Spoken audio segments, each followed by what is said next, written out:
Eh bien, salut à toutes et à tous les duellistes, j'espère que vous allez bien. Aujourd'hui, on se retrouve sur une nouvelle vidéo sur un deck que les gens qui le jouent aiment le jouer.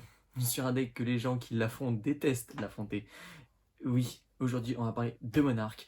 Donc alors, Monarch, on va tout de suite commencer par la vidéo par parler du coup de ses sorties et de son histoire un petit peu qui s'est déroulée avec lui, ainsi que tout le support qui a pu lui arriver avec les années. Et du coup, on va commencer la vidéo tout de suite. Alors du coup sans plus tarder nous allons commencer la vidéo par parler du coup de la première sortie des Monarques qui était du coup en 2004 dans l'âme des duellistes. Donc c'était un booster qui est sorti du coup oui, en octobre 2004 où que dedans du coup nous avons eu Mobius, nous avons eu Testalos et nous avons eu Grand Marg. Alors nous avons eu ces trois premiers monarques du coup sortis dans l'âme des duellistes. Du coup Mobius, vous connaissez tous son effet qui permet quand il s'invoque par sacrifice du coup de détruire de magie ou piège sur le terrain. Grand Marg de détruire une set, et Testalos détruire une carte dans la main. Si c'est un monstre, tu perds 100 points de vie pour chaque niveau du monstre. Pour continuer, du coup, nous nous projetons en 2008, du coup, dans le deck de structure l'Empereur des Ténèbres. Donc, coup dedans, nous avons eu la première édition de Caius, le Monarque des Ombres, celui qui permet du coup de s'invoquer par sacrifice et de bannir un monstre sur le terrain. S'il est ténèbres, tu perds 1000 points de vie. Pour finir, nous nous projetons directement en 2016. Du coup, en 2016, nous avons du coup le deck Emperor of Darkness, qui a été un deck de structure qui est basé que sur les monarques, d'ailleurs, où ils ont eu du coup le plus de support, où dedans, du coup, nous avons eu les vassals, comme Idea, l'écuyer céleste, Eidos, l'écuyer souterrain, où nous avons eu deux nouveaux monarques, du coup, les plus puissants, nous avons eu Erebus, le monarque souterrain, et Aether, le monarque céleste.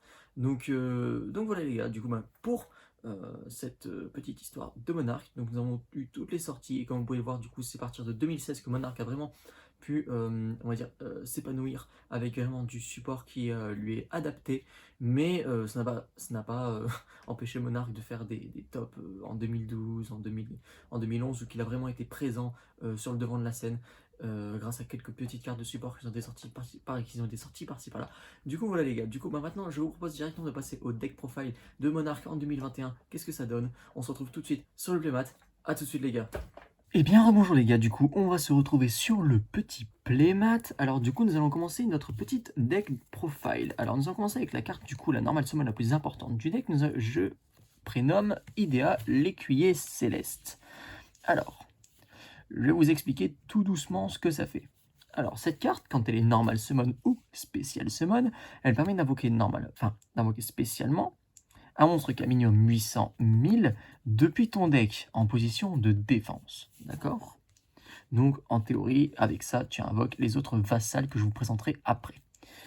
En plus de ça, quand cette carte est invoquée, est utilisée pour une invocation sacrifice, elle permet de récupérer une carte magie ou piège monarque bannie. D'accord? Jusque-là, ça va? Ok. Nous allons passer à la deuxième normale summon du deck qui est Eidos, l'écuyer souterrain. Alors, je m'explique aussi. Eidos, l'écuyer souterrain, il te dit tout simplement que s'il est normal summon ou spécial summon, il te permet du coup d'avoir une extra norme pour une invocation sacrifice. En plus de ça, si cette carte est dans le cimetière, elle te permet de la bannir afin de reborn un monstre vassal depuis ton cimetière. Les monstres vassals, je tiens à préciser que c'est un monstre qui a 800 d'attaque, 1000 de défense, d'accord? Donc là, je vais vous faire un petit clin d'œil avec le petit Idea de tout à l'heure. Donc qui te dit quoi, la petite combo, je vous l'explique tout de suite. Normal Idea est fait, je spé Eidos, j'ai le droit à une extra norme, je sacrifie les deux bébés et j'invoque un gros, ok? Tour d'après, je banne Eidos depuis le cimetière, je spé Idea et fait pour spé un autre Eidos qui permet d'avoir une deuxième extra norme et de normal 2 fois ce tour. Ok? Jusque là ça va. Restez accrochés parce que c'est pas fini. Alors, nous allons passer du coup à ma troisième petite carte du deck qui est Mitra Vassal du Tonnerre x3 car cette carte est vraiment très intéressante pour le format. Elle te permet de l'invoquer spécialement en créant un token sur le terrain de l'adversaire. Jusque-là, on suit. En plus de ça, quand elle est utilisée pour une invocation sacrifice, elle te permet d'avoir une extra norme pour une invocation sacrifice. D'accord? Jusque-là, ça va. Cette carte, par contre, n'est pas tutorisable par One for One ou par Rota, comme notre petit copain Idea qui est niveau 1, qui lui peut être tutorisable par Rota, car il est guerrier, et invoqué spécialement par One for One. Cette carte est tonnerre niveau 2, donc elle n'est pas vraiment tutorisable. Par contre, cette carte est très intéressante dans le format, car avec la banlist de juillet, nous avons le retour de SS. Et je tiens à m'expliquer quelque chose. C'est que cette carte est une condition d'invocation de ce spé avec le token en face. C'est-à-dire que la personne d'en face n'a pas le choix que de prendre le token. À part si elle a Solemn Strike, tu peux vraiment pas annuler une invocation de Mitra. Je m'explique. Si tu invoques spécialement une Mitra vassal du tonnerre sur ton terrain et que tu crées ton token sur le terrain de l'adversaire, il faut dire que SS ne peut plus jouer parce qu'il ne peut pas activer ses magies au piège, enfin ses magies SS, vu qu'elle aura un monstre dans sa zone extra monstre. D'accord? Donc ça c'est ma lock anti-SS parce que c'est débile. D'accord? On va commencer à taper dans du dur, les gars, parce qu'on va commencer à parler des gros bébés. Alors, on va parler des 3 petits haters Monarque Céleste, hashtag la carte vraiment qui rentre dans le cul de ton adversaire. Je m'explique rapidement. Cette carte peut être invoquée par sacrifice en sacrifiant un monstre invoqué par sacrifice lui-même. Bon, jusque-là, c'est un EV qui n'est pas très utilisé. En plus de ça, cette carte a un effet rapide qui te permet de bannir une magie au piège monarque depuis ton cimetière afin de l'invoquer par sacrifice pendant le tour d'adversaire. Vous allez comprendre pourquoi c'est fort. Parce que quand cette carte est invoquée par sacrifice, elle permet d'envoyer 2 magies au piège monarque depuis ton deck à ton cimetière. Et d'invoquer spécialement un monstre monarque depuis ton deck. D'accord? Donc tu invoques cette carte spécialement sur le terrain. Effet, t'envoies 2 magies au piège monarque, vous allez voir, c'est très utile au cimetière. Et en plus de ça, pour clôturer le tout, tu spé un monarque sur ton terrain. Seul bémol, c'est qu'elle a une phase, il revient dans ta main, mais vous allez voir que c'est très drôle qu'il revienne dans la main à une phase. Deuxième gros bébé du deck, nous allons utiliser que 2 Erebus monarques souterrains, parce que en vrai, en avoir 3, c'est pas très utile. Même si cette carte n'est pas une fois par tour, je tiens à le préciser avant de vous dire son effet, même d'ailleurs, petit clin d'œil à Hater, qui lui n'est pas une fois par tour non plus, que cette carte, elle peut être invoquée par sacrifice en sacrifiant un monstre lui-même invoqué par sacrifice, et ça, tous les monarques l'ont, cet effet. En plus de ça, quand cette carte est invoquée par sacrifice, vous pouvez envoyer 2 magies au piège monarque au cimetière, et renvoyer une carte qui est sur le terrain, dans la main ou dans le cimetière, dans le deck de son adversaire. Aka Dragoon, il y reste pas longtemps avec ce deck. En plus de ça, quand cette carte est dans le cimetière, vous pouvez défausser une magie au piège monarque, puis prendre une carte, prendre un monstre monarque, donc il y a minimum 2400, 1000 ou un monstre qui a 2800, 1000, et le mettre dans votre main. Ok? Donc ça fait du recovery. C'est très bien pour le grind game cette carte. Nous allons commencer par un tout petit bébé qui va comboter avec notre petit pote Aether Monarque Céleste. Je m'explique. Cette carte, elle te dit que quand elle est invoquée spécialement par Normal Summon ou par Special Summon, elle peut target 2 cartes sur le terrain de l'adversaire et les détruire. Le contrôleur de cette carte piochera 2 cartes, enfin piochera une carte pour chaque carte détruite. Ok? Sauf que Kouraz est l'un des seuls monarques avec Delg à pouvoir utiliser son effet après une invocation spéciale. Ok, donc quand tu invoques Aether, souvent tu invoques Kouraz pour PT2 sur le terrain. Parce que si avec Aether tu invoques par exemple notre petit poteau Erebus, tu ne peux pas activer son effet car il n'a pas été invoqué par sacrifice. Donc ça c'est très important pour la spéciale summon de Kouraz, en plus, enfin de Aether. En plus de ça, tu draw 2, c'est n'importe quoi. Passons au prochain gros bébé que j'ai nommé Caius le méga monarque. Cette carte a toujours l'effet qu'elle peut être invoquée par sacrifice en sacrifiant un monstre invoqué lui-même par sacrifice. En plus de ça, lorsqu'elle est invoquée par sacrifice, tu peux cibler une carte sur le terrain et la bannir. Jusque là, c'est pas fou. Sauf que si cette carte que tu as ciblée sur le terrain était un monstre ténèbres, tu peux bannir des cartes depuis son grave, main, deck, extra deck du même nom que la carte que tu viens de bannir et il se mangera 1000 dans les chicots. Ok? Donc tu bannes tout. Si par exemple le mec en face, je sais pas, il te sort un monstre dark, genre Dragon, que tu lui fais méga mogu. Bah non, parce qu'il est pas ciblable. Ça fonctionne pas du coup. Du coup, s'il te sort un dark, que tu le bannes, il banne tous ces exemplaires de monstres dark de son deck, extra deck, cimetière, main, tout ce que tu veux. Ça n'existe plus.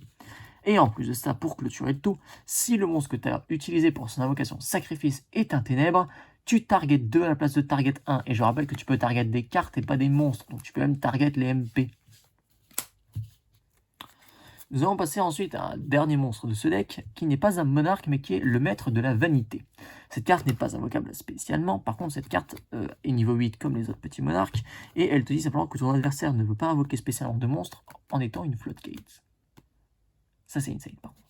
Ça c'est insane parce que tu la sacrifies, tu la spé, enfin tu l'invoques normalement, c'est terminé, ton adversaire ne joue plus, ok? Nous allons passer aux magies du deck. Donc alors nous allons passer au domaine des vrais monarques avec la petite terraformation. Bon, terraformation, j'ai pas besoin de vous l'expliquer. Du coup, nous allons passer au domaine des vrais monarques x1. Vous allez comprendre pourquoi. Cette carte est vraiment... J'hésite entre la peste et le choléra, ok? Cette carte te dit, tant que tu n'as pas de carte dans ton extra deck, et que tu es le seul joueur qui contrôle un monstre invoqué par sacrifice, ton adversaire ne peut pas invoquer spécialement de monstre depuis son extra deck. Ok, il est lock extra deck avec ça.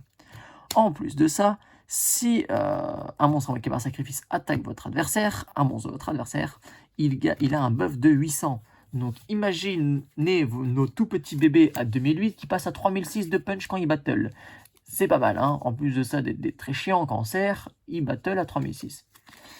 Et troisième petit effet gentil, tout sympathique et tout mignon, c'est que le domaine va te permettre de révéler un monarque une fois par tour et de baisser son niveau de 2. Ça veut dire que nos petits poteaux, par exemple Aether le monarque céleste, lui, eh ben, il va passer niveau 6. Ça veut dire qu'il peut être invoqué avec un seul monstre. Ok? Carte très forte. Hein. Nous allons passer à la deuxième magie du deck qui est Panthéisme des monarques revenu à 3 Améno, la banlist. Cette carte elle te dit que tu peux envoyer une magie au piège monarque avec celle-ci afin de draw 2. C'est pas une fois par tour. Elle a un second effet dans le cimetière qui dit que tu peux la bannir pour révéler 3 magies au piège monarques qui ne sont pas de noms différents.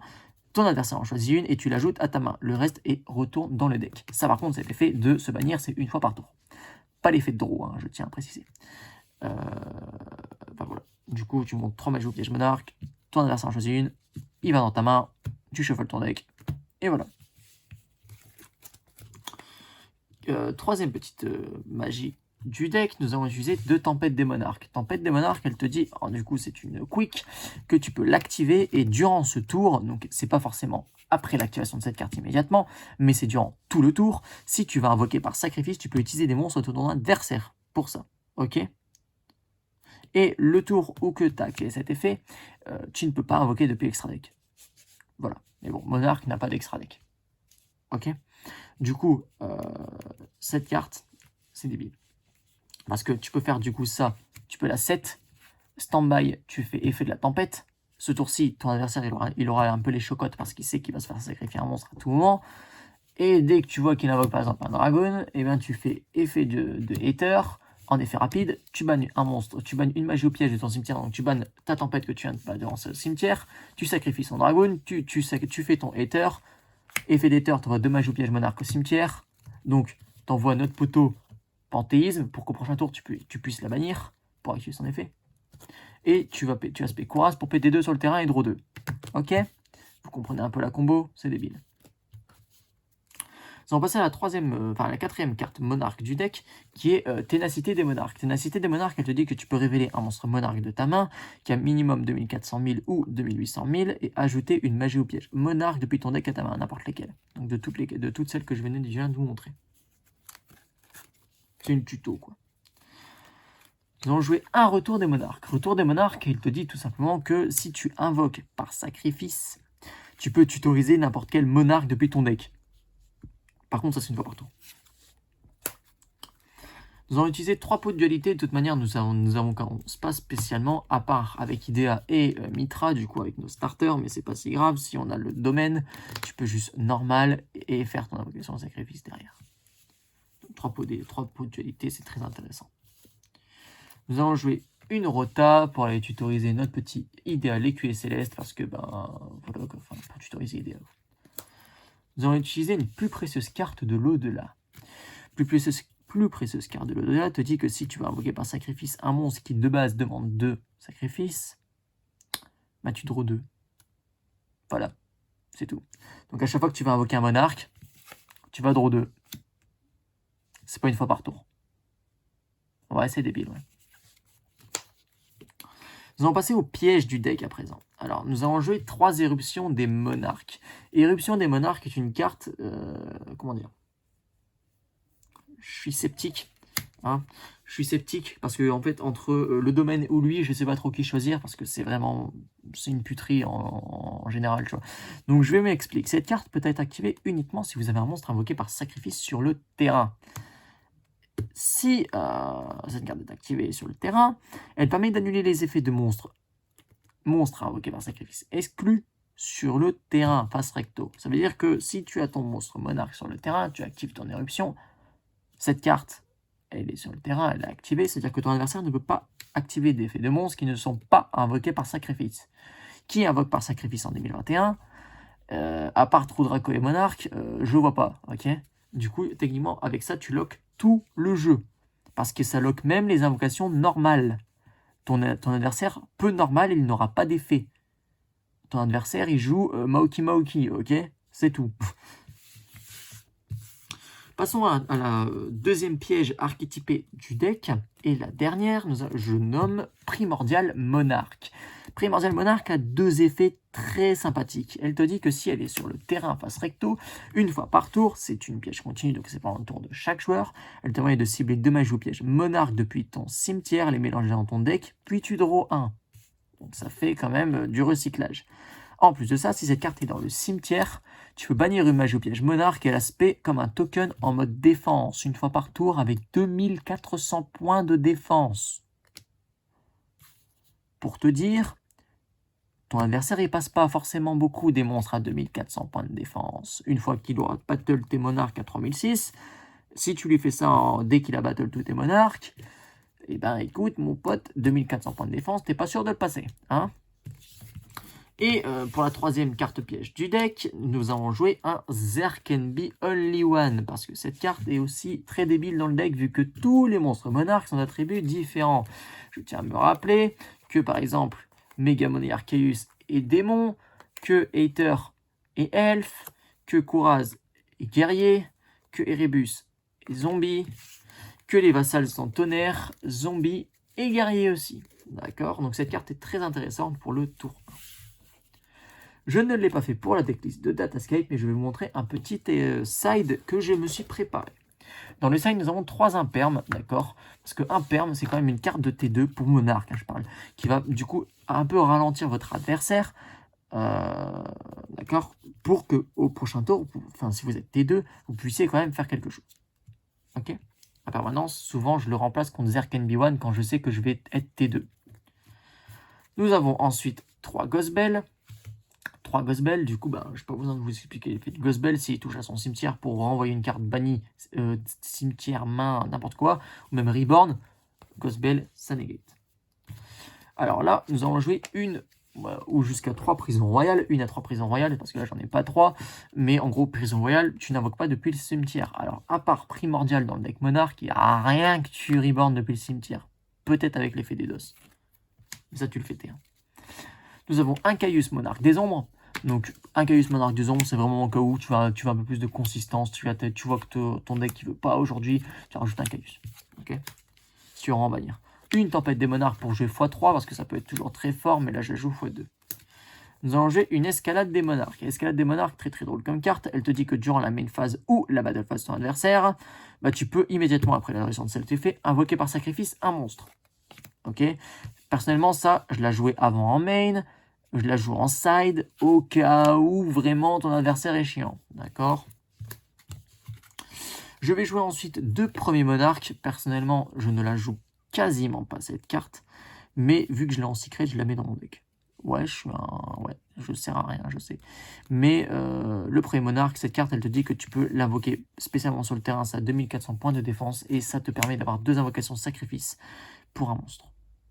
Voilà. Et en plus de ça, tu peux choisir son attribut. Bon, c'est pas hyper fou comme carte, j'avoue, mais je la garde parce qu'elle est vraiment belle. Ensuite, nous avons un Zaborg, le méga monarque.